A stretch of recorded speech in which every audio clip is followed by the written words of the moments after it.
नमस्कार दोस्तों, स्वागत है आपका उमंग एकेडमी ए टू जेड में। दोस्तों, इस वीडियो हम बात करने वाले पावलोव के बारे में बात करेंगे। साथ ही साथ बात करेंगे उनका शास्त्रीय अनुबंधन सिद्धांत जो होता है बहुत ही इंपॉर्टेंट है बाल विकास में आपका। इससे बात करेंगे शास्त्रीय अनुबंधन सिद्धांत के उपनाम क्या क्या होते हैं, उसमें किस प्रकार से प्रश्न पूछे जाते हैं वो भी देखेंगे।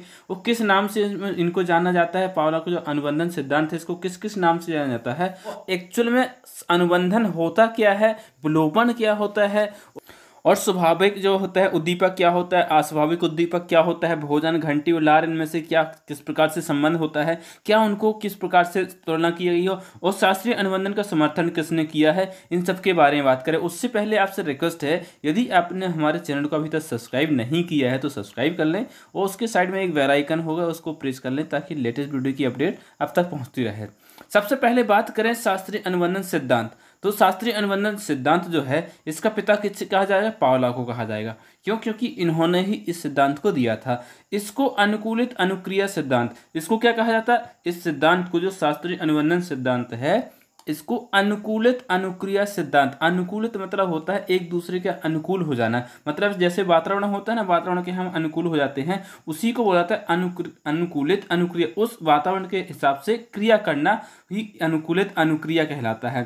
तो अनुकूलित मतलब जैसा वातावरण होता है उसके अनुसार अनुकूलित होकर के उसके हिसाब से क्रिया करना ही मुख्य रूप से मोटिव है और इसका प्रयोग जो है इसी पर आधारित है। इसको सीआर थ्योरी के नाम से जाना जाता है। इसमें कई बार प्रश्न पूछे गए हैं कि सीआर थ्योरी के नाम से किसे जाना जाता है, तो सीआर थ्योरी ही शास्त्रीय अनुबंधन सिद्धांत को भी कहा जाता है। सीआर थ्योरी कह सकते हैं या फिर शास्त्रीय अनुबंधन सिद्धांत को सीआर थ्योरी भी कहा जाता है। सीआर थ्योरी का फुल फॉर्म पूछा जाता है conditional response theory. Conditional response theory जिसका मतलब ही होता है अनुकूलित अनुक्रिया सिद्धांत, यही होता है इसका मतलब। संबंध प्रतिक्रिया, इसको एक और नाम दिया गया है संबंध प्रतिक्रिया। पहला नाम है शास्त्रीय अनुबंध है, दूसरा है सीआर थ्योरी, तीसरा शास्त्रीय अनुबंधन, कंडीशनल रिस्पॉन्स, संबंध प्रतिक्रिया सिद्धांत। ये सबके सब जो है शास्त्रीय अनुबंधन से संबंधित बहुत ही इंपॉर्टेंट चैप्टर है यदि आप शिक्षक बनने की तैयारी कर रहे हैं। अब से पूछा जाता है अनुबंधन के पिता पावलोव को कहा जाता है। बहुत ही बार प्रश्न पूछा गया है कि शास्त्रीय अनुबंधन ना पूछ करके सिर्फ अनुबंधन पूछ लिया जाता है।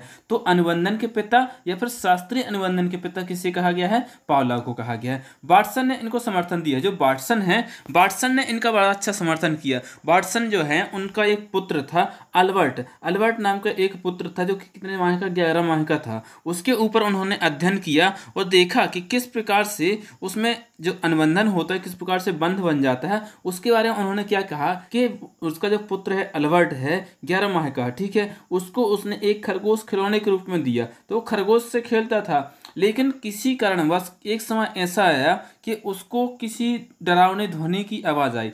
जैसे ही खरगोश को हाथ लगाया दूसरी जगह से एक डरावनी ध्वनि की आवाज़ आई। 11 माह का पुत्र है जो कि कौन सी अवस्था में रहेगा, शिशु अवस्था में रहेगा। जीन पियाजे के अनुसार बात करें तो वो कौन सी अवस्था में रहेगा, 0 से 2 वर्ष वाली, जिसको बोलते हैं इंद्रिय जनित गामक अवस्था या फिर संवेदी अवस्था। तो जैसे ही वो खरगोश को हाथ लगाता था वैसे ही एक डरावनी ध्वनि निकलती थी। जैसे बालक ने खरगोश को हाथ लगाया डरावनी ध्वनि निकली। दूसरे दिन भी ऐसे ही हुआ, तीसरे दिन भी ऐसे हुआ। पर जैसे ही वो खरगोश को देखता था, जैसे ही वो खरगोश को देखता था तो वो डर जाता था। तो यह होता है कि अनुकूलित हो गया, वो बालक क्या हो गया, खरगोश से डरने लगा है, उससे इस प्रकार का बंध बन गया है कि उसको डर लगने लगा है। तो ये होता है शास्त्रीय अनुबंधन का सिद्धांत। वो वाटसन ने क्या है, समर्थन किया है। तो यदि आपको पावलोव ऑप्शन में नहीं मिलता है कि आपका अनुबंधन से संबंधित है, यदि पावलोव ऑप्शन में नहीं मिलता है तो वाटसन होगा। यदि पावलोव और वाटसन दोनों है तो दोनों हो जाएगा। ये कई बार ऑप्शन में मिल जाता है कि बोथ है या फिर पावलोव ना दिया रह करके सेकंड वाला दे देते हैं तो वाटसन हो जाएगा। तो ये इससे संबंधित है, कैसे, अनुबंधन के सिद्धांत से। पावलोव का पूरा नाम पूछा जाए तो इवान पेट्रोविच पावलोव।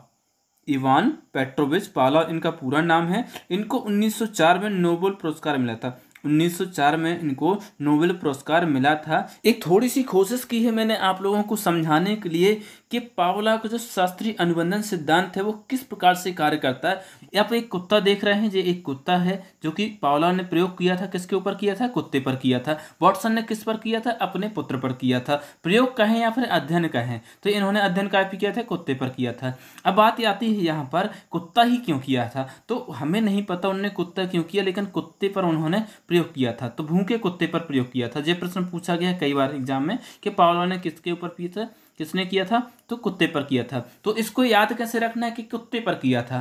तो दोस्तों पाव, पाव मतलब क्या होता है? पाव आप जानते हैं, पाव भाजी होता है। मुंबई आप कभी जाएंगे तो बड़ा पाव, पाव भाजी ये बहुत ज़्यादा फेमस होता है खाने के लिए। तो यदि खाओगे तो क्या हो जाएगा, कोई कुत्ता छोड़ देगा। क्यों छोड़ देगा? क्योंकि आप रोड के किनारे खा रहे हो, ठेले पर खा रहे हो, मजा ले रहे हो, तो कुत्ता छोड़ देगा। तो पाव लाव ने कुत्ता छोड़ा, पाव लाव मतलब पाव देख करके किसी का कुत्ता छूट गया हाथ से, कुत्ते ने भी जोड़ लगाया हो तभी तो छूटा है। तो इस प्रकार से आप इसको थ्योरी को थोड़ा सा याद कर सकते हैं। पाव जब आएगा तब क्या हो जाएगा, कुत्ता छूट जाएगा, पाव लाव कुत्ता छूट जाएगा। ठीक है, इतना आपको याद रखना है कि पाव लाव ने काय का प्रयोग किया था, कुत्ते पर प्रयोग किया था। एक भूखा कुत्ता होता है, उसको भोजन चाहिए होता है। इनका जो सिद्धांत है वो किस प्रकार से आधारित है कि ये कुत्ता जो है, ये कुत्ते के मुंह में जो लार निकलती है, जैसे बोलते हैं ना लार किस प्रकार से निकलती है, तो उसका अध्ययन करने के लिए सबसे पहले पावलोव ने क्या किया, उनको भोजन दिया, कुत्ते को भोजन दिया। तो भोजन तो दे दिया, ठीक है, भोजन जैसे ही भोजन सामने आता तो उसका मुंह से लार निकलने लगती है। उस लार को क्या करना है, उसको इकट्ठा करना था उनको कि कितनी लार निकलती है, कितनी नहीं निकलती है।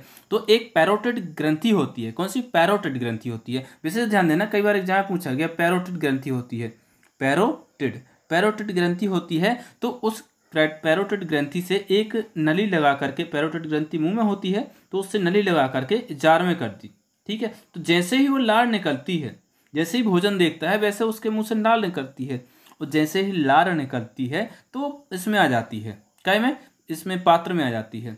लेकिन शुरुआत में नहीं होता, शुरुआत में भोजन देखा उसने, खाली लार तो आती है सबके मुंह में। जब कुछ अच्छा अच्छा खाने को मिलता है तो मुंह में पानी आने लगता है ना, उसी को बोलते हैं लार आने लगती है। ठीक है, तो पहले तो उनको भोजन दिया। दूसरी बार से क्या किया गया कि घंटी बजाना शुरू किया गया। घंटी बजाएगा, इसके बाद फिर भोजन दिया है, फिर घंटी बजाएगा, फिर उसको भोजन दिया है, फिर घंटी बजाएगा, फिर उसको भोजन दिया है। तो जैसे ही घंटी बजती फिर उसके मुंह में लार आना शुरू हो जाती।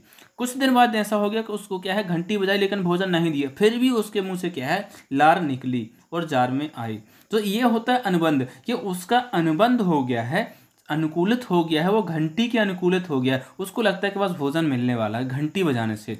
ये अनुबंध जो होता है, ये अनुबंध यदि 4 से 5 दिन या फिर 2 से 3 दिन की बात करें, यदि 2-3 दिन तक ऐसा किया जाए कि घंटी बजाई जाए और उसको भोजन ना दिया जाए, घंटी बजाई जाए भोजन ना दिया जाए, तो क्या हो जाएगा, वो अनुबंध टूट जाएगा। और इसी को बोलते हैं कि क्या बोलते हैं, इसी को विलोपन बोलते हैं या फिर विलोपीकरण बोलते हैं। क्या होता है, विलोपीकरण या फिर विलोपन। उसको होता क्यों है, वो होता है, क्या होता है, पुनर्वलन का अभाव होता है, जिसके कारण विलोपन। पुनर्वलन क्या करता है, जो घंटी होती है वो बार बार बजती है, बार बार उसको भोजन मिलता है। लेकिन घंटी क्या होती है, बार बार बजती है लेकिन फिर भोजन उसको नहीं मिलता है। तो ये पुनर्वलन होता है ना, कि घंटी बजी फिर भोजन मिले, घंटी बजी फिर भोजन मिलना, तो इसका अभाव हो गया। काय का? भोजन का अभाव। घंटी तो बजी लेकिन भोजन का अभाव हो गया। तो इस अभाव के कारण, इसी अभाव को बोला जाता है, क्या अभाव क्या बोला जाता है, पुनर्वलन का अभाव। काय का? पुनर्वलन का अभाव। वो इसी के कारण क्या होता है, विलोपीकरण हो जाता है। काय का विलोपीकरण होता है, अनुबंध का विलोपीकरण हो जाता है। तो इसमें से प्रश्न हमेशा पूछे ही जाते हैं। यदि आप जो थ्योरी याद कर लेंगे 10-15 मिनट की, तो आपको किसी भी प्रकार के प्रश्न यदि इस चैप्टर में से मिल जाएंगे तो आप श्योर है कि उससे सही करके ही आएंगे। इसी में से कई बार आपने प्रश्न देखा होगा, सीटेट के जो प्रश्न होते हैं या फिर एमपीटेट के जो वर्ग 2 के प्रश्न हुए थे, उसमें एक प्रश्न आया था कि एक व्यक्ति है, सीढ़ियों से आता है, फिर कुत्ते को लगता है कुछ भोजन आया, फिर जैसे ही उसके जूतों की आवाज़ सुनता है, कुछ दिन तक व्यक्ति क्या करता है, ऐसे आता है भोजन लेके आता है। कुछ दिन बाद फिर क्या होता है, वो भोजन लेके नहीं आता, लेकिन फिर भी कुत्ता क्या करता है, मुँह से लार टपकाने लगता है। वो इसी अनुबंध पर आधारित है, जो आपका सिद्धांत है, शास्त्रीय अनुबंध के सिद्धांत पर आधारित है। और एक ये भी होता है, आप देखते हैं कि कई बार अपन जाते हैं, कोई चीज़ आपने देखा होगा कि जो बटन होता है या फिर पंखे का बटन है या फिर कोई सी भी चीज़ रखी होती है, एक पर्टिकुलर स्थान पर रखी होती है। आप लाइट ना भी हो घर में तो भी आप वो उठा लेते हैं। क्यों? क्योंकि आप वहाँ के आदी हो चुके हो, उसके अनुसार आप अनुकूलित हो चुके हो, तो आपका हाथ जाकर के वहीं थमता है। भले वो चीज़ वहाँ पर रखी भी ना हो, उसके बाद भी आपका हाथ कहाँ पर थमेगा, जहाँ पर वो चीज़ रखी थी। क्यों? क्योंकि आपसे आपका उस वस्तु के प्रति अनुबंध हो चुका है, वो आप उसके आदी हो चुके हैं कि कहाँ पर रखी है, कितनी दूरी पर रखी है। तो ये होता है अनुबंध और शास्त्रीय अनुबंध, और साथ ही साथ इसको बोल सकते हैं सीआर थ्योरी।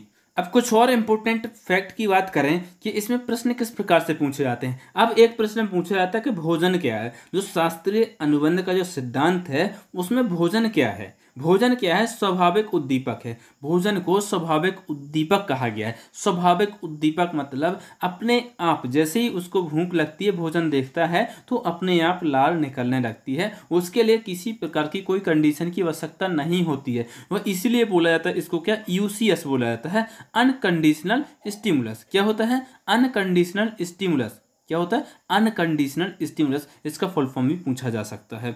दूसरा है घंटी। घंटी जो होती है वो क्या होती है? अस्वाभाविक उद्दीपक। मतलब में कुत्ते की लार निकलेगी नहीं घंटी बजने से, लेकिन उसको आदी कर दिया गया है कि घंटी बजेगी भोजन मिलेगा, घंटी बजेगी भोजन मिलेगा। क्योंकि जैसे ही घंटी बजती तो उसकी लार निकलने लगती है, जब वो अनुकूलित हो जाता है। लेकिन क्या है, वो कंडीशन के तहत है कि यदि भोजन ना मिले, शुरुआत से यदि आप करो कि घंटी बजे भोजन ना मिले, तो उसके मुंह से लार नहीं निकलेगी। तो क्या हो जाएगी? ये अस्वाभाविक, मतलब ये क्रिया जो है घंटी बजने की वो अस्वाभाविक है। भोजन जो है, भोजन देखते ही कुत्ते के मुंह में लार आ जाती है, जो स्वाभाविक है। जो व्यक्ति होते हैं, मनुष्य होते हैं, हम तुम भी होते हैं, तो हम तुम के मुंह में भी क्या होता है, जब अच्छा भोजन देखते हैं तो मुंह में पानी आ जाता है। तो जो क्या होता है, जो भोजन जो होता है वो स्वाभाविक उद्दीपक है। जो घंटी है वो अस्वाभाविक उद्दीपक है, जिसको सीएस बोलते हैं, conditional stimulus. Conditional stimulus, conditional stimulus, विशेष ध्यान देना। इसीलिए चिल्ला चिल्ला के बोल रहा हूँ, क्योंकि प्रश्न इसमें से पूछे ही जाते हैं। किसी भी बुक उठा के देख लेना, या पीआरटी की देख लेना, सीटेट की देख लेना, या फिर जो स्टेट लेवल की जो टेट एग्जाम होते हैं उसकी देख लेना, आपको प्रश्न मिलेंगे ही इस प्रकार से। अन्न की बात करें, लार जो है अनुक्रिया है। जैसे भोजन मिला, स्वाभाविक क्रिया है, उद्दीपक हुआ, उसके बाद में क्रिया क्या होगी? अनुक्रिया होगी, लार निकलना। तो ये क्या होती है? अनकंडीशनल रिस्पॉन्स होता है। क्या? Unconditional response. अब विशेष बात है, इसमें एक प्रश्न पूछा जाता है कि अस्वाभाविक उद्दीपक जो होता है, यदि इसका विलोपन होता है तो कितने समय बाद होता है? 5 सेकंड। यदि 5 सेकंड तक कुत्ते को भोजन ना दिया जाए तो उसके मुंह से फिर लार नहीं निकलेगी। कुत्ते को यदि घंटी बजाई है, 5 सेकंड तक भोजन दे दिया तो ठीक है, उसके मुंह से लार निकलेगी। यदि 5 सेकंड बाद क्या से भोजन नहीं दिया तो उसका जो अनुबंध है वो टूट जाएगा, उसका अनुबंध टूट जाएगा। वो इसी तरीके से 3-4 दिन तक यदि ये क्रिया दोहराई गई तो उसका घंटी के प्रति जो बंध बना है वो टूट जाएगा। इतना इस थ्योरी में है। इनका जो सिद्धांत है पावलोव का, इस प्रकार से इसमें प्रश्न पूछे जाते हैं। जो आपका प्रैक्टिस सेट है वो भी मैं आपको प्रोवाइड करवाऊंगा।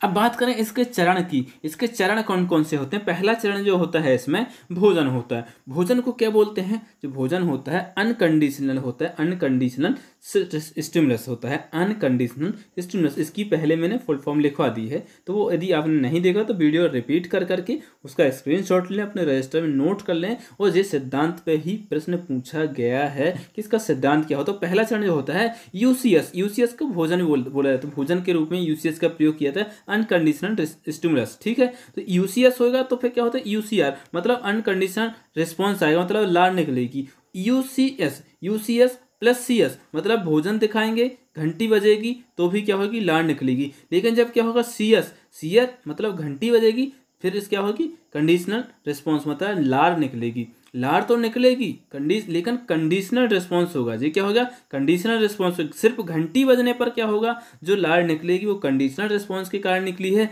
और जो भोजन दिखाने के बाद में, और ये जो भोजन प्लस घंटी के बाद में हुआ है वो क्या है? अनकंडीशनल है, मतलब वो ऑटोमेटिकली उसके मुंह से लार निकली है। लेकिन जब घंटी बजाने के कारण भर लार निकली तो वो क्या होगी? कंडीशन, मतलब वो घंटी की कंडीशन पर डिपेंड करता है। घंटी बजी उसके मुंह से लार निकलेगी, ये क्या होगी? घंटी कंडीशनल हो गई। तो इस प्रकार से प्रश्न पूछे जाते हैं कि जो इसका जो सिद्धांत है बहुत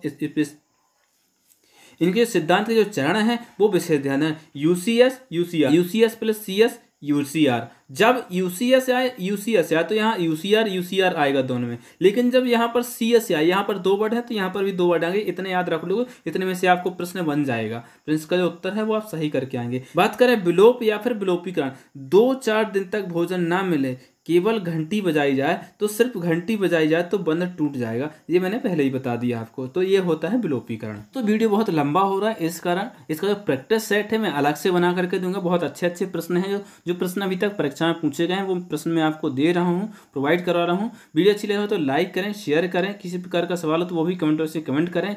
और अभी तक यदि सब्सक्राइब नहीं किया तो चैनल को सब्सक्राइब जरूर कर लें। उसका जो बेल आइकन उसको प्रेस कर लें ताकि लेटेस्ट वीडियो की अपडेट आप तक पहुँचती रहे। मिलते हैं नेक्स्ट वीडियो, तब तक के लिए नमस्कार। Thanks for watching.